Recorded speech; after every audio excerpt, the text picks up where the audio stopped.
सदस्यगण,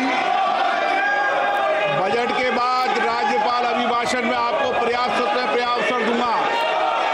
मेरा आपसे निवेदन है, नहीं माननीय अखिलेश जी, आपने संसद की मर्यादा को आप बना के रखे हैं। कभी बजट भाषण के अंदर इस तरीके का नहीं हुआ, ये उचित नहीं है, ये उचित नहीं है। अखिलेश जी, ये तरीका ठीक नहीं है। No,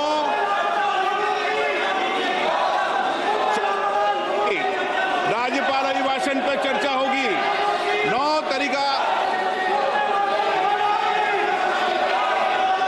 Honorable Speaker, I present the budget for 25-26.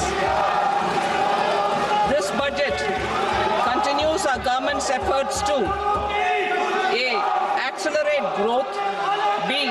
Secure inclusive development, C. Invigorate private sector investments, D. Uplift household sentiments, and E. Enhance spending power of India's rising middle class. Together, we embark on a journey to unlock our nation's tremendous potential for greater prosperity and global positioning under the leadership of Honorable Prime Minister Shri Narendra Modi.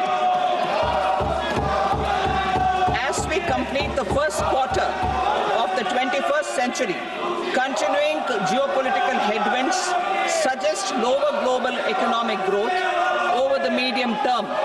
However, our aspiration for a Vikasit Bharat inspires us, and the transformative work we have done during our government's first 2 terms guides us to march forward resolutely. Our economy is the fastest growing among all major economies. Our development track record for the past 10 years and structural reforms have drawn global attention. Confidence in India's capability and potential has only grown in this period. We see the next 5 years as a unique opportunity to realize Sabka Vikas, stimulating balanced growth of all regions. The great Telugu poet and playwright Gurujada Apparao had said, "Deshamante matti kadoy, deshamante manushuloy," meaning a country is not just its soil, a country is its people. In line with this, for us, Vikasit Bharat encompasses zero poverty, 100% quality good school education, access to high quality, affordable and comprehensive health care, 100% skilled labor with meaningful employment, 70% women in economic activities, and farmers making our country the food basket of the world.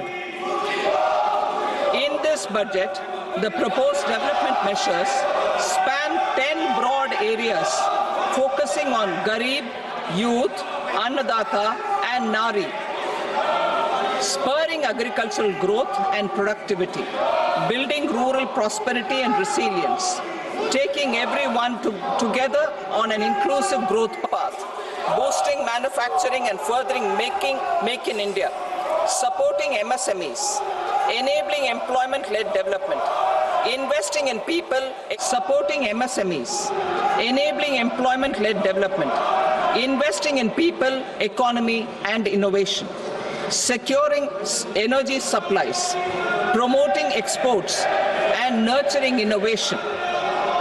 For this journey of development, our 4 powerful engines are agriculture, MSME, investments, and exports. The fuel, our reforms, our guiding spirit, inclusivity, and the destination, Vikasit Bharat. This budget aims to initiate transformative reforms across 6 domains. During the first 5 years, these will augment our growth potential and global competitiveness. The domains are taxation, power sector, urban development, mining, financial sector, and regulatory reforms. Agriculture as the first engine. Now I move to specific proposals, beginning with agriculture as the first engine.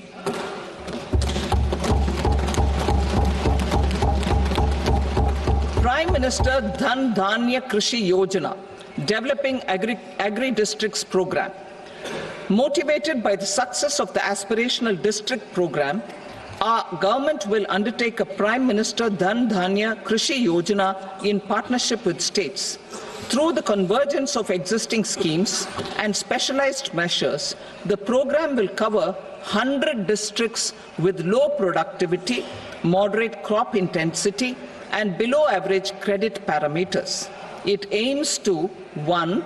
Enhance agricultural productivity, 2. Adopt crop diversification and sustainable agricultural practices, 3. Augment post-harvest storage at the panchayat and block level, 4. Improve irrigation facilities, and 5.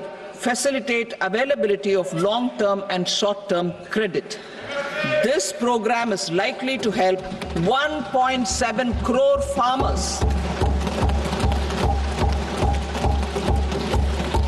Building rural prosperity and resilience. A comprehensive multi-sectoral rural prosperity will be launched in partnership with the states. This will address underemployment in agriculture through skilling, investment, technology, and invigorating the rural economy. The संभावना है। ग्रामीण संपन्नता और अनुकूलन निर्माण। एक व्यापक बहुक्षेत्रीय ग्रामीण संपन्नता और अनुकूलन निर्माण कार्यक्रम राज्यों की भागीदारी से प्रारंभ किया जाएगा। इससे कौशल, निवेश, प्रौद्योगिकी के माध्यम से कृषि में कम रोजगार का समाधान होगा और ग्रामीण अर्थव्यवस्था में नई जान आएगी। इसका उद्देश्य ग्रामीण क्षेत्रों में प्रचुर मात्रा में अवसर पैदा करना है ताकि प्रवास एक विकल्प ना हो, ना कि अनिवार्यता। यह कार्यक्रम ग्रामीण महिलाओं, युवा किसानों, ग्रामीण युवाओं, उपेक्षित और छोटे किसानों और भूमिहीन परिवारों पर ध्यान केंद्रित करेगा। इसका विवरण अनुलग्नक में दिया गया है। वैश्विक और घरेलू सर्वश्रेष्ठ पद्धतियों को शामिल किया जाएगा और बहुपक्षीय विकास बैंकों से उपयुक्त तकनीकी और वित्तीय सहायता प्राप्त की जाएगी। पहले चरण में 100 विकासशील कृषि जिलों को शामिल किया जाएगा। दलहन में आत्मनिर्भरता। हमारी सरकार खाद्य तेलों में आत्मनिर्भरता प्राप्त करने के लिए राष्ट्रीय खाद्य तिलहन मिशन को कार्यान्वित कर रही है। हमारे किसानों के पास हमारी जरूरतों के लिए और इससे कहीं अधिक उपजाने का सामर्थ्य है। 10 वर्ष पहले हमने ठोस प्रयास किए थे और दलहनों में लगभग आत्मनिर्भरता प्राप्त करने में सफलता प्राप्त की थी।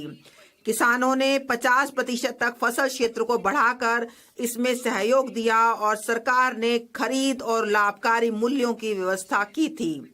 तब से आय में वृद्धि और बेहतर आर्थिक क्षमता के साथ दलहनों की हमारी खपत में उल्लेखनीय वृद्धि हुई है। अब हमारी सरकार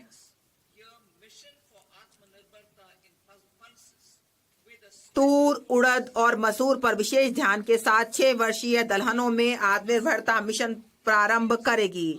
इसका विस्तृत विवरण अनुलग्न ख में दिया गया है। केंद्रीय एजेंसियों नेफेड और एनसीसीएफ में पंजीकरण और इनसे करार करने वाले किसानों से अगले 4 वर्षों के दौरान ये एजेंसियां इन 3 दलहनों की उतनी खरीद करने को तैयार रहेंगी जितनी उनके पास लाई जाएंगी। सब्जियों और फलों के लिए व्यापक कार्यक्रम। यह बात उत्साहवर्धक है कि हमारे लोग अपनी पोषण संबंधी आवश्यकताओं के बारे में भी लगातार जागरूक होते जा रहे हैं। यह समाज के स्वस्थ बनाने की निशानी है। आय के स्तरों को बढ़ाने के साथ सब्जियों, फलों और श्री अन्न का उपयोग अत्यधिक बढ़ रहा है। उत्पादन, प्रभावी आपूर्तियों, प्रसंस्करण और किसानों के लिए लाभकारी मूल्यों को बढ़ावा देने के लिए राज्यों की भागीदारी से एक व्यापक कार्यक्रम का शुभारंभ किया जाएगा। कार्यान्वयन के लिए उपयुक्त संस्थानिक तंत्र स्थापित किया जाएगा और किसान उत्पादक संगठनों और सहकारी समितियों की भागीदारी सुनिश्चित की जाएगी। बिहार में मखाना बोर्ड। इसके लिए बिहार के लोगों के पास एक विशेष अवसर है। मखानों का उत्पादन, प्रसंस्करण, मूल्य संवर्धन और विपणन में सुधार लाने के लिए बिहार में मखाना बोर्ड स्थापित किया जाएगा। इन कार्यक्रमों में लगे लोगों को FPO में संगठित किया जाएगा।